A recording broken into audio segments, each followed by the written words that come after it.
El título que le puse a este discurso de esta tarde es la respuesta de Dios a nuestras peticiones. Los invito a que abramos nuestras Biblias en Isaías 55:8 para darle lectura a este versículo. Les pediría si nos ponemos de pie para darle lectura. Solamente son versículos, Isaías 55:8. La palabra de Dios dice: porque mis pensamientos no son vuestros pensamientos, ni vuestros caminos mis caminos, dice Jehová. Siéntense, por favor.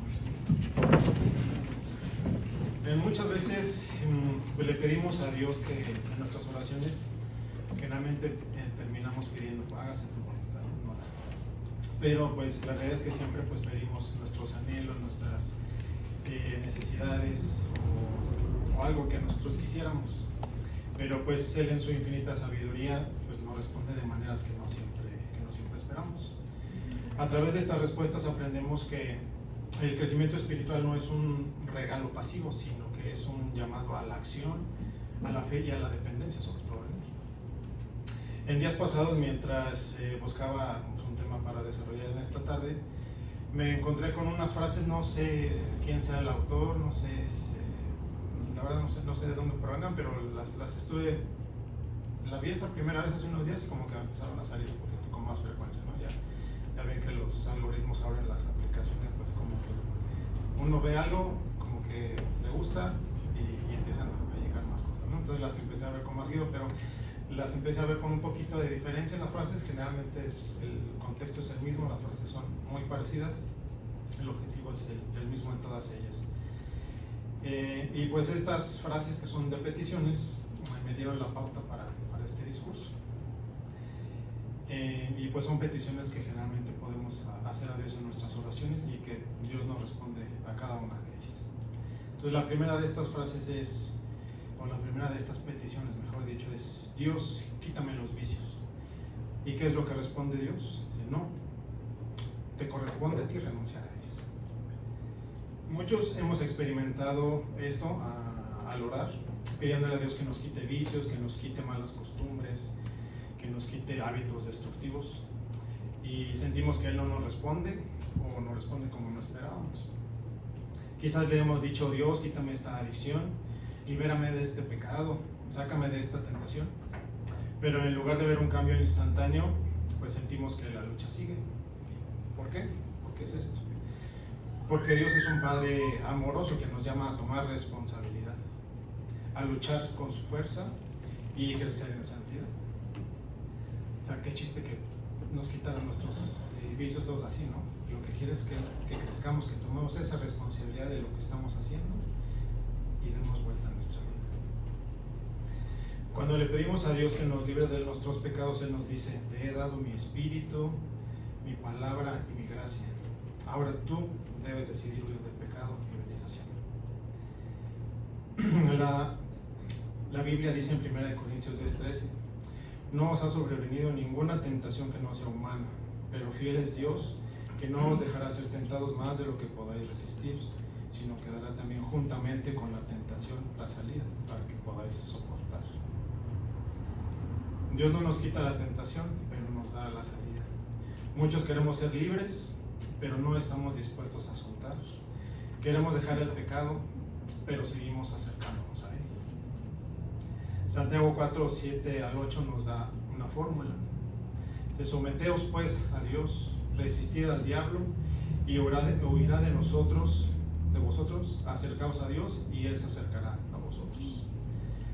Dios no remueve el vicio hasta que nosotros decidamos resistirlo. El pastor John Piper, un pastor que nuestro pastor Jorge menciona mucho y pues tiene una gran cantidad de libros y de frases que nos ayudan en cada momento, dice: Dios no nos libra de la tentación quitándola, sino dándonos un amor más grande por Cristo que por el pecado. Algunos piensan: si Dios me ama, ¿por qué no me libera ya? Pero Dios no solo quiere quitarnos el vicio, sino enseñarnos dependencia en Él, disciplina y carácter. Filipenses 2:12-13 que dice: ocupaos en vuestra salvación con temor y temblor, porque Dios es el que en vosotros produce así el querer como el hacer por su buena voluntad. Dios obra en nosotros, pero nosotros debemos trabajar con Él.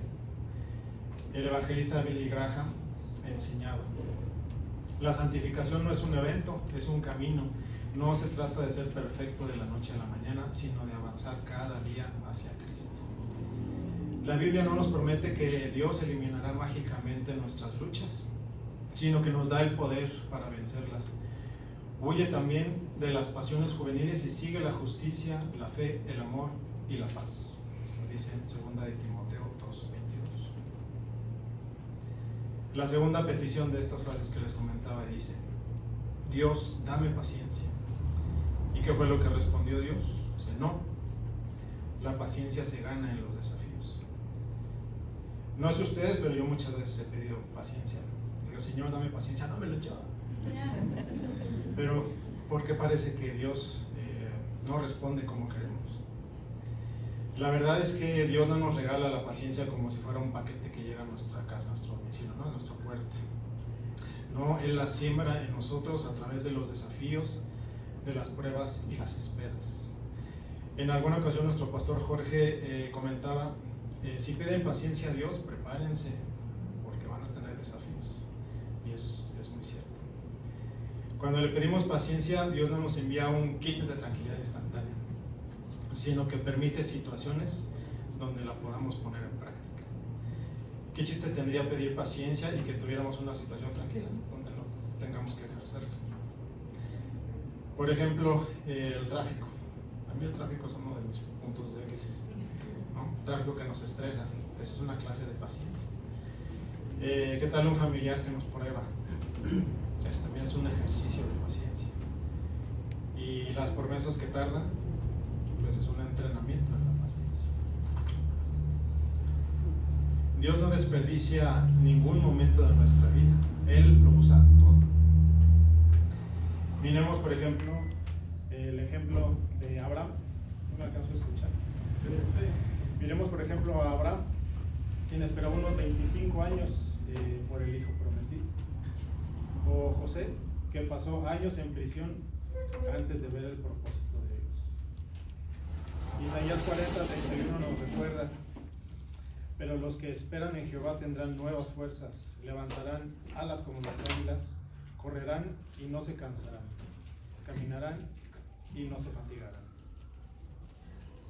La paciencia no es pasividad, es fe en acción mientras esperamos. Santiago 1:4: mas la paciencia ha de tener su obra completa, para que seáis perfectos y cabales, sin que os falte nada. Volviendo a la historia de Abraham, podemos ver cómo lo contrario, la impaciencia nos hace tomar malas decisiones, como Sara cuando le dio a Agar a Abraham.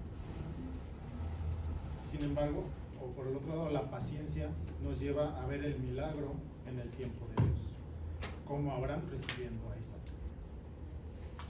La tribulación produce paciencia, y la paciencia prueba, y la prueba esperanza. Eso lo encontramos en Romanos 5:3-4. El pastor John MacArthur, que si mal no recuerdo falleció ya hace algunos días o semanas, él dijo: Dios no permite el sufrimiento para destruirnos, sino para que nuestra fe sea probada como el oro. Su meta es nuestra santificación, no nuestra comodidad. Cada dificultad es una oportunidad para aprender a confiar en Él. Ahora, la tercera petición: Dios, dame felicidad. ¿Y qué responde Dios? No, te doy bendiciones. La felicidad depende de ti. Hermanos, en este mundo que por todos lados anuncia sé feliz a tu manera, muchos corren tras placeres pasajeros como el dinero, la fama, las relaciones, el éxito, pero al final el corazón sigue vacío. Hace un momento mi esposa comentaba que ayer nos reunimos con los jóvenes y salió un poco este tema de que para ellos qué era el éxito, y nos comentaban, nos platicaban de sus entornos con sus colaboradores o compañeros, que muchos de ellos ven el éxito en las cosas materiales, en publicar en sus redes lo bien que les ha ido, o incluso ponen cosas que parecieran que les va bien, pero en realidad no es así. Y que en las redes sociales eso se da mucho. Alguien pone fotografías o mensajes donde parece que tiene una vida excelente, pero si uno conociera a esas personas realmente, su vida es totalmente patas para arriba, ¿no? Las redes sociales simplemente son un engaño, ¿no?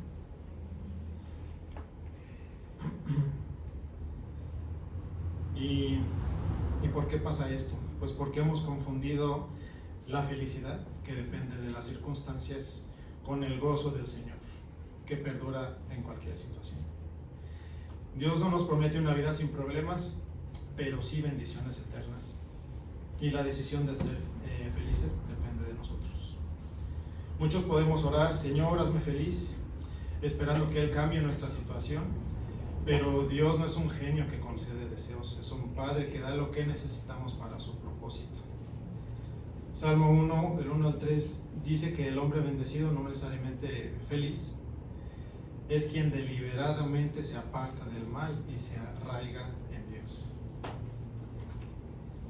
Mateo 5, 13 al 12 nos enseña que la verdadera dicha está en ser humilde, misericordioso y puro, no en tener una vida fácil.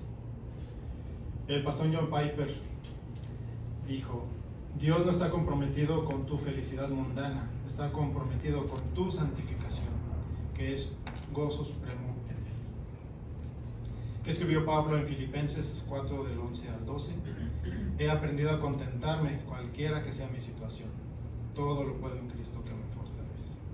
¿Y cómo?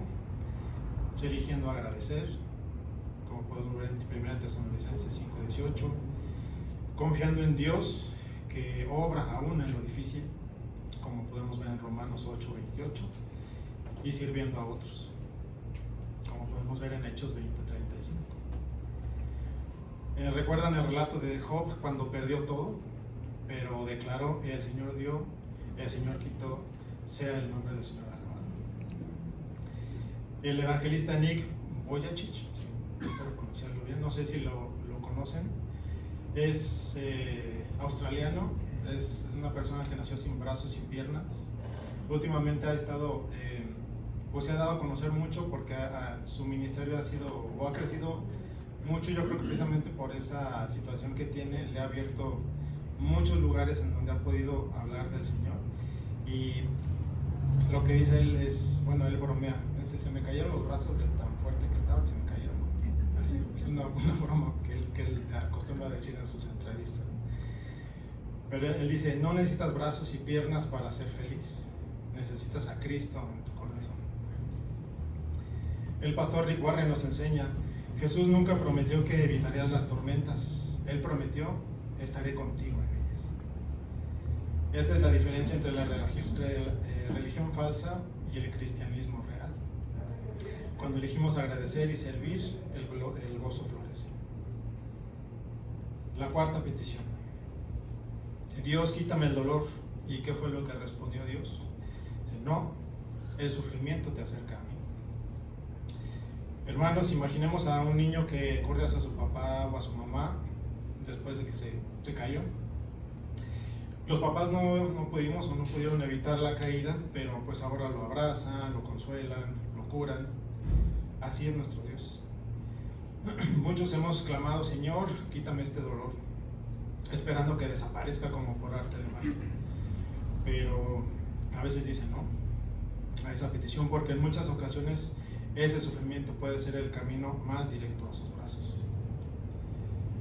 El dolor nos hace reconocer nuestra dependencia de Dios, así como al hijo pródigo en la parábola mencionada en Lucas 15 al 17, que él volvió en sí después de estar en la miseria, ¿no? Pasar por muchas miserias. En 2 Corintios 1, 8, 9, Pablo aprendió que el propósito del sufrimiento es para que no confiásemos en nosotros mismos, sino en Dios. Charles Spurgeon decía: el diablo es el perro encadenado de Dios, solo muerde a quien su amo permite, y aún así, solo para cumplir sus designios. Es decir, que a veces Dios usa las tentaciones, situaciones difíciles que puede ponernos el enemigo en nuestro camino, pero Dios las usa para moldearnos. En el dolor descubrimos la verdadera consolación de Cristo. Segunda de Corintios 1 al 4 dice: somos consolados para poder consolar. Job 42:5: de oídas te había oído, mas ahora mis ojos te ven. El dolor nos da una nueva perspectiva de Dios. En la Biblia podemos encontrar muchos contrastes. Por ejemplo, cuando Pedro quiso evitar el dolor a Jesús, en Mateo 16:22, cuando le dijo que esto no te acontezca. Pero ¿qué sucedió? Dios permitió la cruz. ¿Y para qué? Para nuestra salvación. El dolor no es señal de que Dios nos ha abandonado, sino que nos está tallando para parecernos más a Cristo. Esto es similar a lo que relata Corrie ten Boom. Creo que el pastor ya nos había hablado de ella en su libro El refugio secreto, de cómo su hermana Betsy, mientras estaba en un campo de concentración, le decía: no preguntes por esto, por qué esto nos está pasando. Se pregunta para qué. Dios tiene un propósito. En sus conferencias, Corrie ten Boom solía decir: nunca entendí por qué tuvimos que pasar por Ravensbrück. Ravensbrück era en un campo de concentración, pero sí vi el para qué. Cada dolor nos acercó a alguien que necesitaba a Cristo. La verdadera felicidad no es ausencia de dolor, sino presencia de Dios. Incluso recordemos cómo los apóstoles se regocijaron aún después de ser azotados, en Hebreos 5:41. El dolor no es enemigo, es un maestro. Como escribió C.S. Lewis: Dios no susurra en los placeres, pero grita en los dolores. Es un megáfono para despertar a un mundo sordo. ¿Cuál es la quinta petición? Dios, haz crecer mi espíritu. ¿Qué fue lo que respondió Dios? No, debes crecer tú, pero como a un árbol yo te podaré para que des fruto. En esta era de todo rápido, comida rápida, soluciones rápidas, carreras rápidas, muchos quisiéramos o pudiéramos querer un crecimiento espiritual express. Oramos: Señor, hazme maduro, ya, hace rato la paciencia. Dios nos responde como si fuéramos un árbol.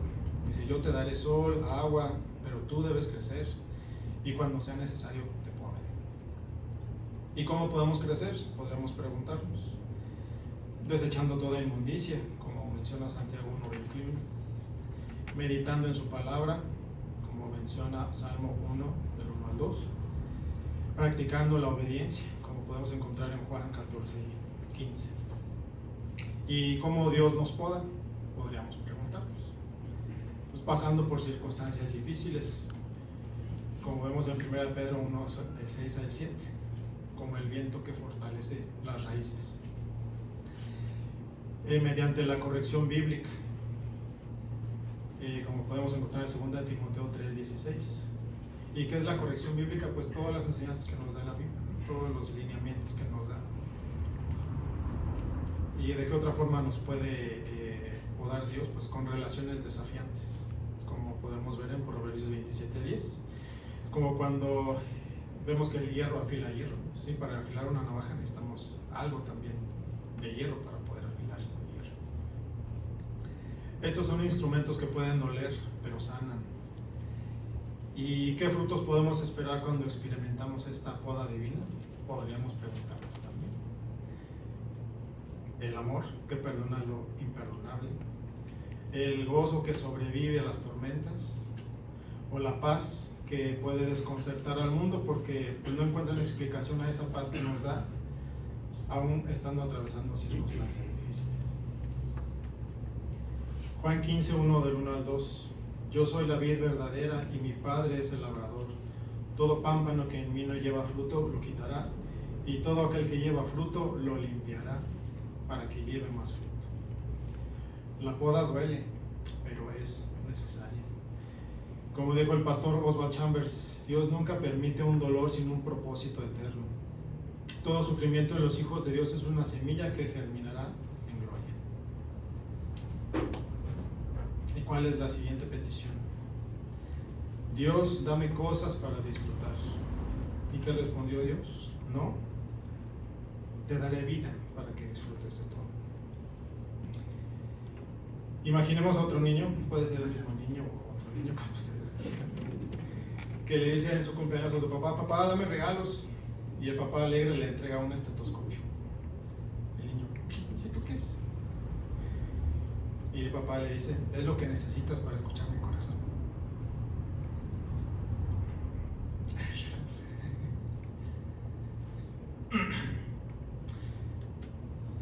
Así muchas veces oramos: Dios, dame cosas para ser feliz. Pero en realidad lo que Él quiere es darnos algo infinitamente mejor. Su presencia, que transforma todo lo demás. Un error muy común que podemos cometer es buscar los dones en lugar de buscar al dador de esos dones. El rey Salomón recibió riquezas y sabiduría, como podemos ver en 1 Reyes 3:13, pero escribió: todo es vanidad, en Eclesiastes 1, cuando perdió de vista a Dios.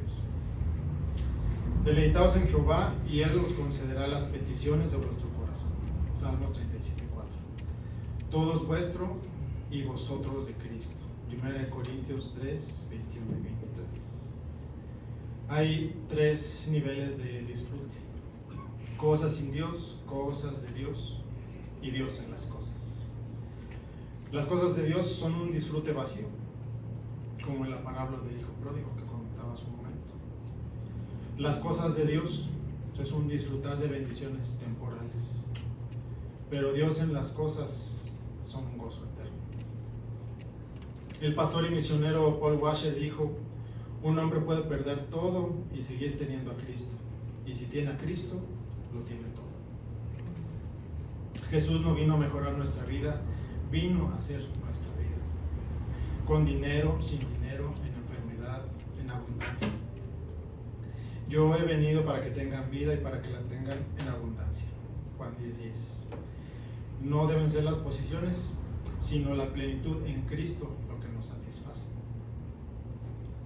Y la última petición, ¿cuál es? Dios, ayúdame a amar como tú me amas a mí. ¿Qué fue lo que respondió Dios? Al fin entendiste la idea. Muchos podemos pedir: Dios, dame a alguien que me ame, o quítame las personas difíciles en mi vida. Pero Jesús nos llama a un estándar superior: amad a vuestros enemigos, como lo menciona en Mateo 5:44. Nadie tiene mayor amor que este, que uno ponga su vida por sus amigos, como menciona Juan 15:13. Es como pedir: Dios, dame flores, en lugar de pedir: enséñame a plantar un jardín. Parafraseando a Dietrich Bonhoeffer, el amor de Cristo no busca lo agradable, sino lo necesario. No busca personas perfectas, sino corazones quebrantados. Hay por lo menos 2 rasgos del amor divino que debemos imitar. El amor incondicional, como en Romanos 5:8. Dios nos ama aún siendo pecadores.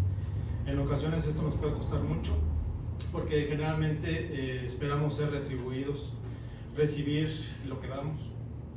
Si damos amor, queremos amor de regreso, pero entonces ya no sería un amor incondicional, ¿cierto? Otro rasgo divino, el amor que corrige, como en Apocalipsis 3:19. Todo padre amoroso corrige a sus hijos. Dios disciplina a los que ama, como cuando Pablo reprendió a Pedro en el relato encontrado en Gálatas 2:11. No podemos amar con amor divino sin antes recibirlo de la fuente. Debemos permitir que el Espíritu Santo nos transforme, como podemos encontrar en Romanos 5:5. Pasar de: Señor, quítame a esta persona difícil, a: Señor, úsame para reflejar tu amor en esta relación. Y ahora permanecen la fe, la esperanza y el amor. Estos 3, pero el mayor de ellos es el amor. 1 Corintios 13:13. Este es mi mandamiento, que os améis unos a otros como yo os he amado. Juan 15:12. El amor sacrificial es la esencia del Evangelio. Parafraseando lo que dijo el pastor Billy Graham: Dios no nos ama porque somos valiosos porque Él nos ama.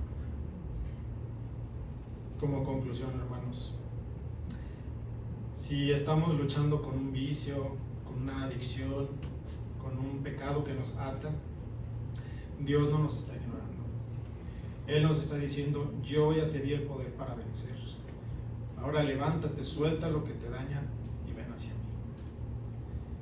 Dios no nos dará paciencia como un regalo empaquetado, pero nos dará todas las oportunidades necesarias para desarrollarlo.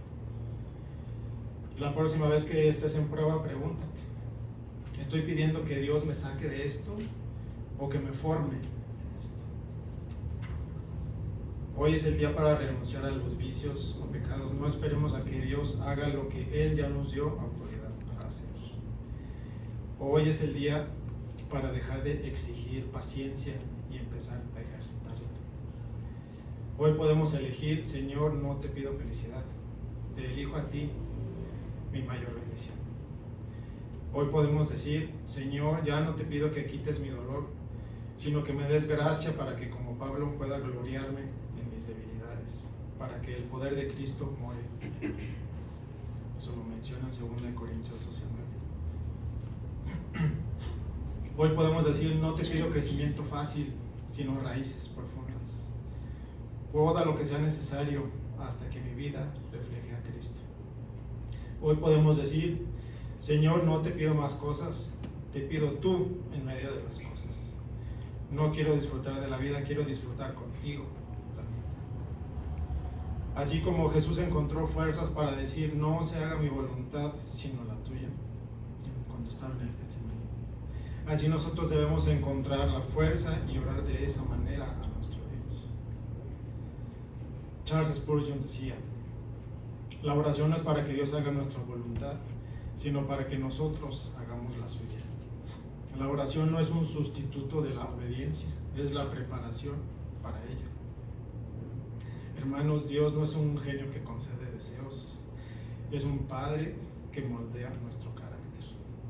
Cuando nos dice no, son oportunidades para crecer, depender de Él y reflejar a Cristo. El que comenzó en vosotros la buena obra, la perfeccionará hasta el día de Jesucristo. Filipenses 1:6. Oremos a nuestro Dios. Bendito Padre, Señor, gracias una vez más, Señor, por la vida que nos da, Señor, todo el sustento que nos da, Señor. Lo único que necesitamos es a ti, Señor, a Cristo Jesús, en nuestras vidas, Señor. Permite que obre en nosotros, Señor, que nosotros comprendamos que ese es el mensaje que tú tienes para nosotros, Señor, que tú eres la vida y la vida en abundancia, Padre. Bendícenos si es tu voluntad, en Cristo Jesús.